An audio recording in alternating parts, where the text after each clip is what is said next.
Yo, let's get straight into it. The root of all your problems. The video is taking inspiration from the five thieves, which we learn in Sikhi. And I feel like no matter what religious background you're from, whatever life you live, understand this because this causes all the suffering in your life. Well, that's the root of it. So, hence, the root of all your problems. Let's get into it. Ego, greed, lust, anger, and attachment. All of these stop you from becoming closer to God or heck, even a nice person. Let's start off with ego. Ego is like the general, is the commander of all of these. It entices all of those little negative attributes, debuffs we get in life. It causes suffering. Why? Let's start. Ego. Ego is self-esteem, it's a sense of self. It is I. Inherently, having a bit of ego, having a sense of self isn't bad at all.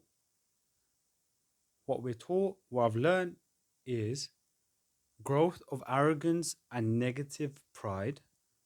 Negative because pride again isn't bad. Pride is having a positive emotion through the self, through the achievement you've accomplished.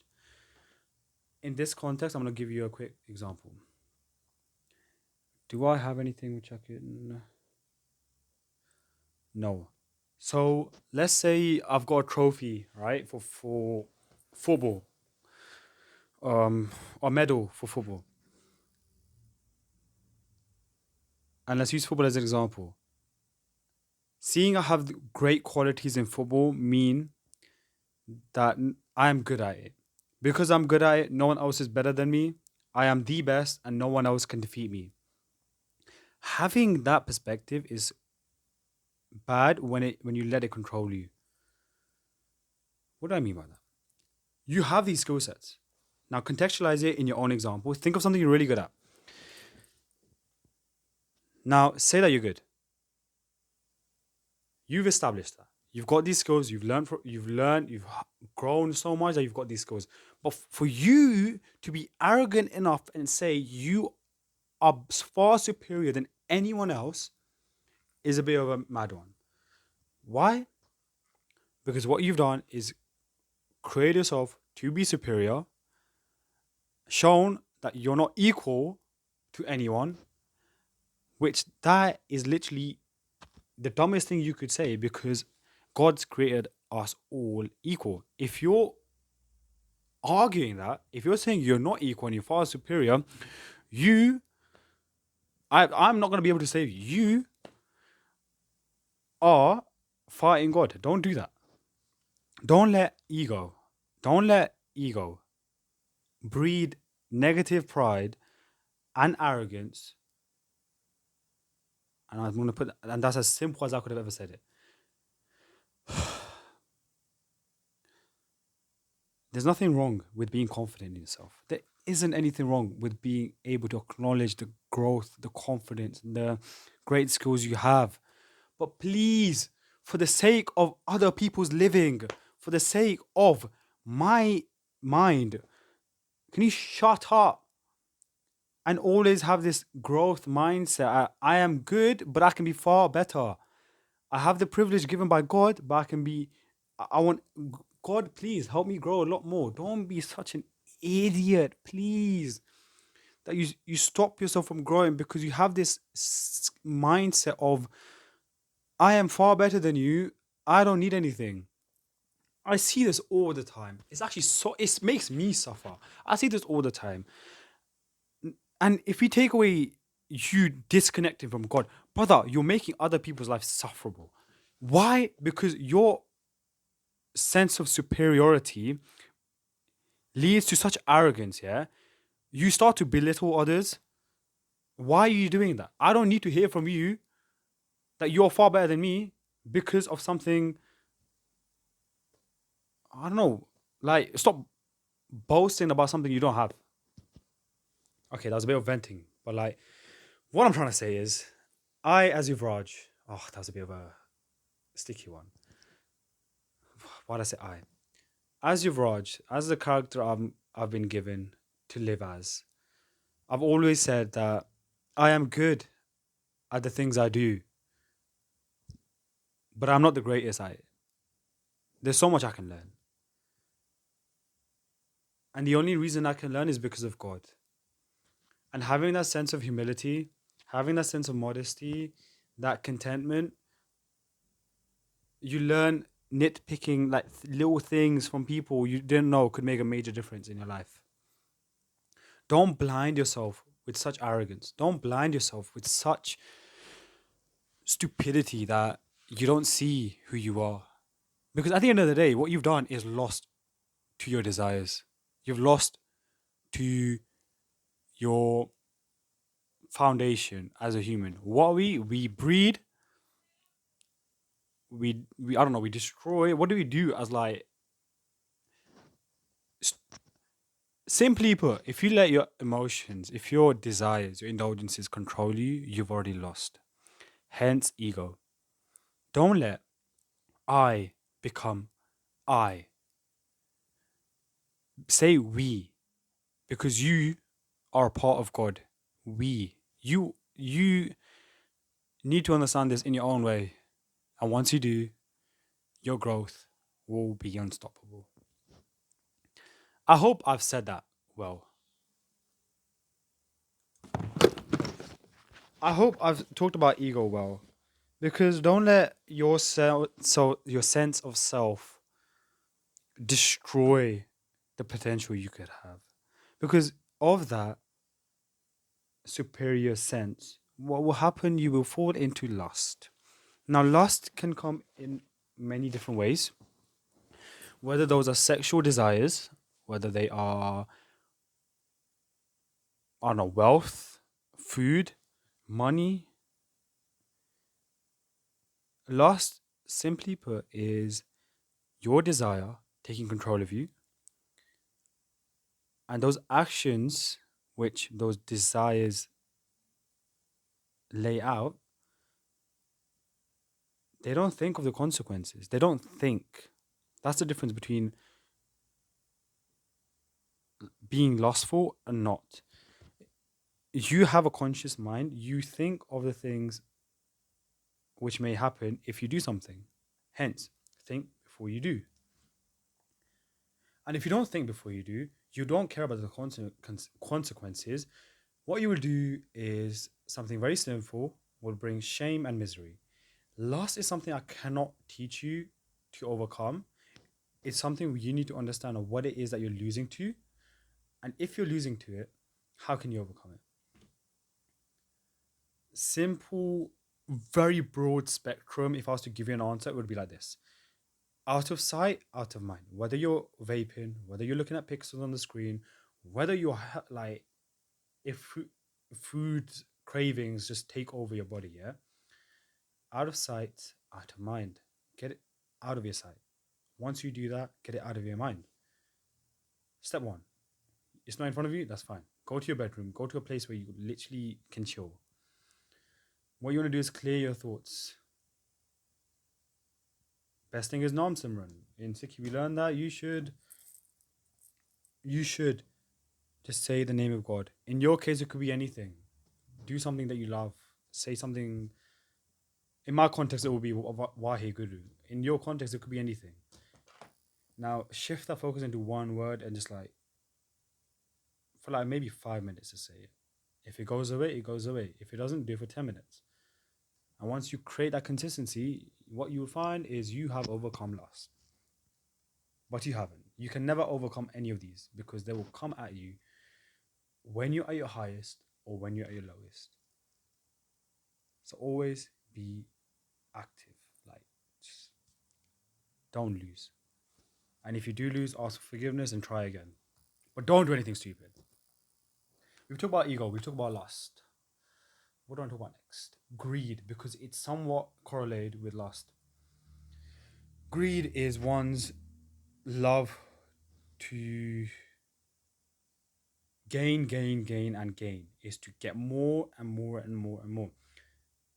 Again, not an issue if you want something. If it's in your destiny to get it, it's nothing wrong. If you're wanting to build wealth, like in a monetary value, go for it. If you want to have a lot of, like, I don't know, cars, have it. Have a lot of food, have it. However, again, don't let those indulgences or desires turn into greed and lust. Greed is just, in my perspective, hoarding it to yourself and not sharing it. So when you're out there with your friends, maybe grab them a drink whilst you're grabbing it yourself. Make this economy within your friendships where you just grab things for each other without asking. Share things. Take your, I don't know, do something with the things you have. Again, it's a privilege to have what you have. In my context, it's what I've learned, and everything I learn, I try to teach. In football, I do this all the time. I literally say, when I'm man on man with an attacker and I'm defending, I'll tell them what to do so that they know they can, so that they grow, and that tests me. It's not fun hoarding everything to yourself. It's not fun. Share it. Again, because I've said that, please share your stories, share food, share whatever you have in your life. Don't allow your desires to be overcoming your conscious thought. Don't allow your soul to suffer because you can't control yourself. All right, we've talked about ego, lust, greed. Let's talk about attachment. I think this is a rabbit hole. It goes down and down and down. Attachment. And I'll put two contexts here. We've got materialistic and we've got bonds. Materialistic, I've said again in the video, needs and wants. Everything you want is a materialistic gift. Don't be so attached to it that if it does go away, it becomes an issue. I'll give you the example of how it works when I share bond. I have my camera. The thing is, I don't want to say I've not been tested on a materialistic attachment yet because, and I hope I'm not, and I don't think I am attached. It's just, if things are taken away from you, don't allow that to make you angry. Don't allow that to feed emotions, feed negative emotions. It shouldn't change the way you live. If your phone is taken away from you, you shouldn't cry. You can live without your phone. Now, I want you to daily think of something you cannot live without and test yourself whether you're truly attached to it. If you take it away for a day and it's in your head 24/7, or you are hyper emotive because you don't have it with you, you are attached to it. Attachment, again, isn't a bad thing. Excessive attachment is you losing control of yourself. Again, the fact I've said losing control, all of these is because you lose control. Once you lose control, it's downhill from there. Don't lose control, please. Greed. Now, the focus for, no, why did I say greed? That's so stupid. What are you doing? Sorry.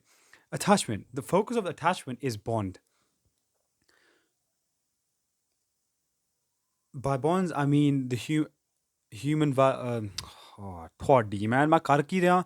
By attachment, I mean bonds.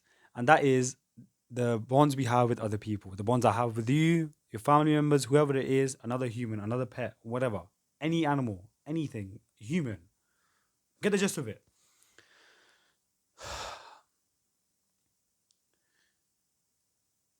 I'm going to try to explain this by using this Burberry Touch bowl. It's a beautiful fragrance. Oh, it's a beautiful fragrance. Now, imagine.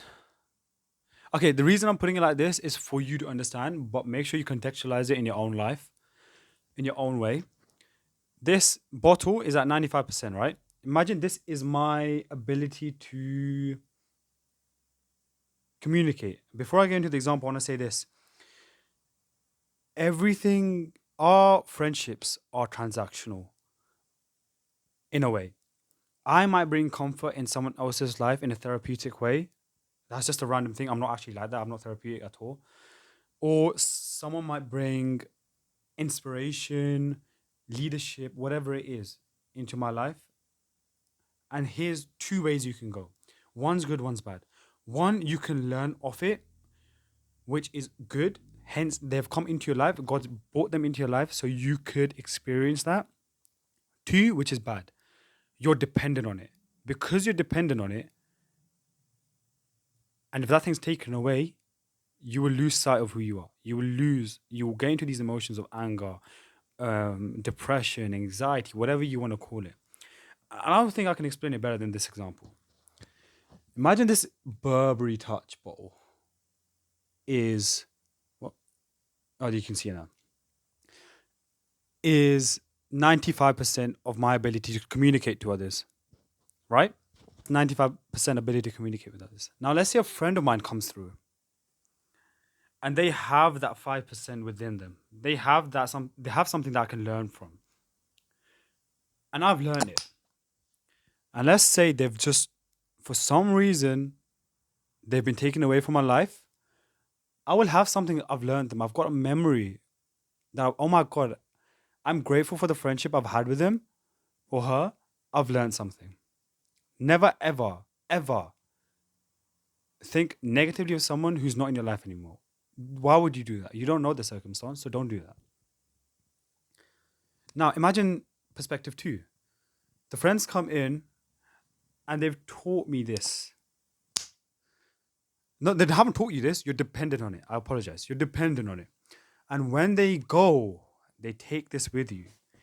What you've done is you've gone back to who you were. You've had this growth. You've added that 5% added in. But because you didn't learn anything, because you were so dependent, you were so attached to that friendship. Sorry, it keeps showing me that it's not recording. You fall into what some may say depression, some may say anxiety, a panic attack. Could be anything. Value your friendships, value your bonds, learn from them.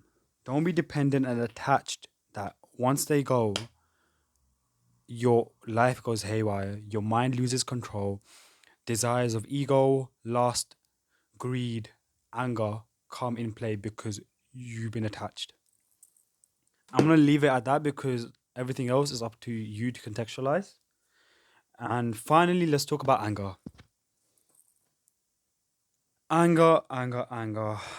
This is something, no matter how calm a person may seem, everyone faces anger. Your ability to get irritated and then your ability to snap causes you to be angry. Now, why do you become angry? It's when you don't have a reflective mindset. What do I mean by that? Well, see, when you have a mindset of understanding others' perspectives, understanding why they've said what they've said, and exploring that, having that conversation without taking it, emphasis, without taking it personally.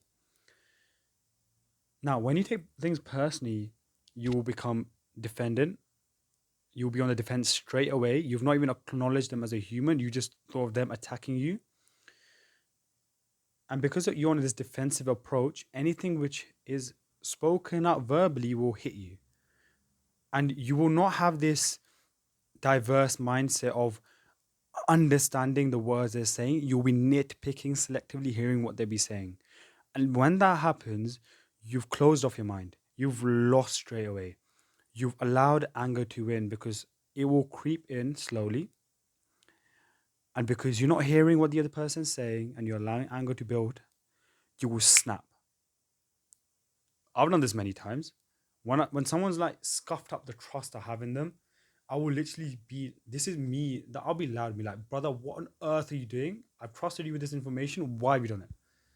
Thing is, at that point, I've not really taken a step back and understood why they've done it. A skill issue of mine, and I need to work on it. Anger makes you lose sight of who you are. Anger gives you such a negative tunnel vision that all you are doing is on a step back, ready to fight. You break off any intellect you've had. So what you'll end up doing is either hurting the person you're defending yourself against, you're attacking,